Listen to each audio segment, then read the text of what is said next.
Baik, para saudara-saudari yang terkasih, biasa disebut cintawan, cintawati Karina.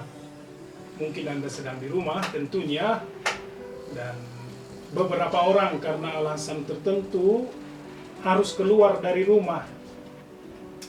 Secara khusus bagi umat Gereja Katolik Keuskupan Agung Medan, sejak kemarin hari Minggu Prapaskah yang keempat, kita mengalami suatu pengalaman baru bagaimana kita merayakan iman kita.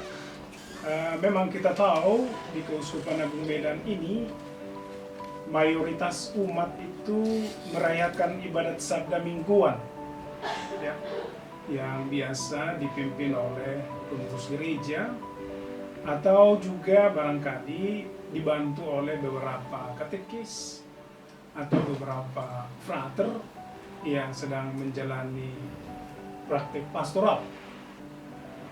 Dan beberapa paroki dan juga beberapa stasi tentunya setiap hari Minggu biasanya merayakan Ekaristi. Ya, ada para pastor yang di paroki kita yang sudah menjadwalkannya jauh-jauh hari. Biasanya akhir bulan untuk bulan berikut. Ya, ada juga beberapa paroki yang dibantu oleh beberapa pastor yang biasa disebut pastor asistensi. Intinya sampai Minggu Prapaskah yang ketiga, 2 hari Minggu yang lalu, kita masih normal, ya. Waktu itu juga sudah ada kabar-kabar yang sangat cepat sampai kepada kita perihal coronavirus dan bahayanya, terutama yang sungguh ya mencemaskan boleh disebut ialah cara penyebarannya, ya. Ya, ada ahli yang berkata tidak begitu mematikan, tapi kalau salah bisa menjadi mematikan, ya. Nah, tapi yang paling dijaga itu ialah penyebarannya.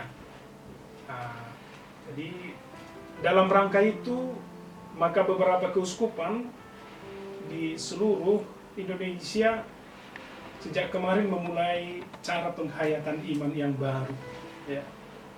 Jadi para pastor, pemimpin misa di kapel atau di tempat yang sudah disediakan, para uskup juga, dan hanya ditemani oleh beberapa orang, ya, hanya ditemani beberapa orang.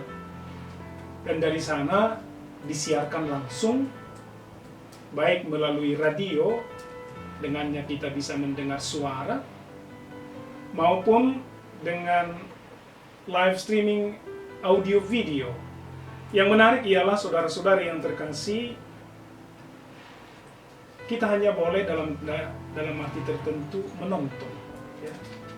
Menonton, menyimak, mendengar. Semua ini suasana baru, saudara-saudari yang terkasih, ya. Semua ini pengalaman baru bagi kita.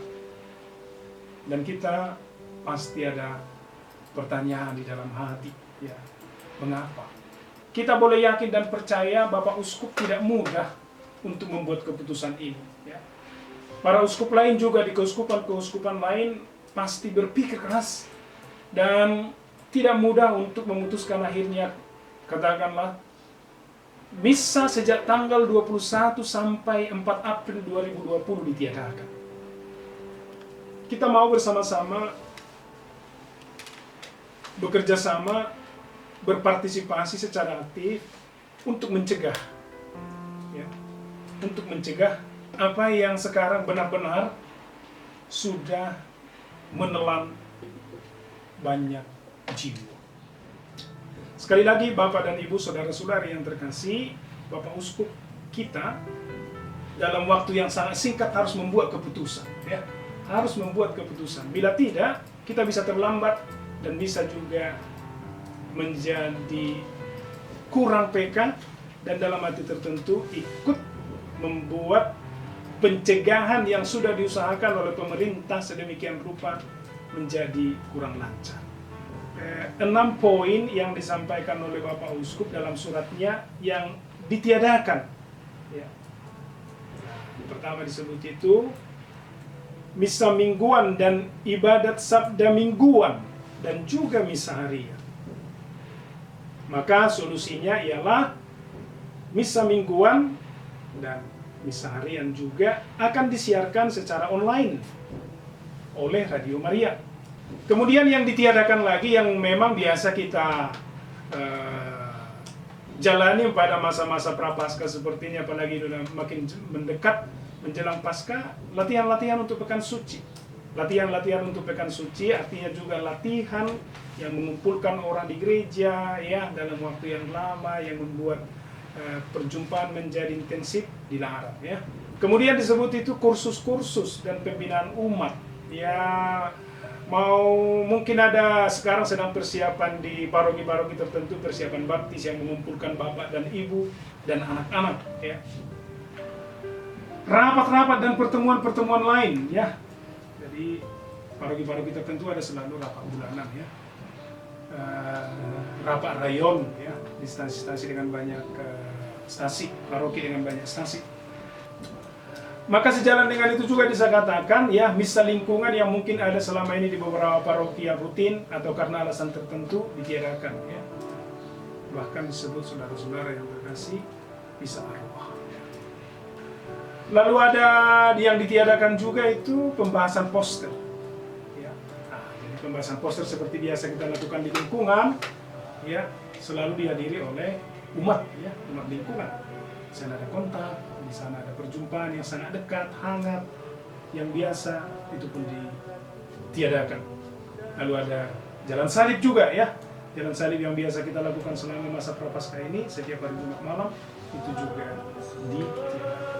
Lalu yang terakhir dalam pokok surat itu ialah ibadat tobat ya. Ibadat tobat memang sekarang bervariasi ya, tapi ada sekarang beberapa paroki membuat ibadat tobat di gereja stasi, dan juga ada ibadat tobat di lingkungan ya, yang biasa disertai dengan pelayanan sakramen tobat secara pribadi. Nah, ini juga ditiadakan mengingat memang di sana ada juga potensi penyebaran karena ada perjumpaan yang sangat dekat. Sekali lagi saudara-saudara yang terkasih, pilihan ini bukan pilihan yang mudah ya, bagi uskup dan bagi kita semua tidak mudah juga segera bisa mengerti. Tapi kalau kita mencari informasi yang sangat baik, valid tentang penyebaran virus ini, sesungguhnya pelan-pelan dalam hati kita bisa mengerti dan menjalani.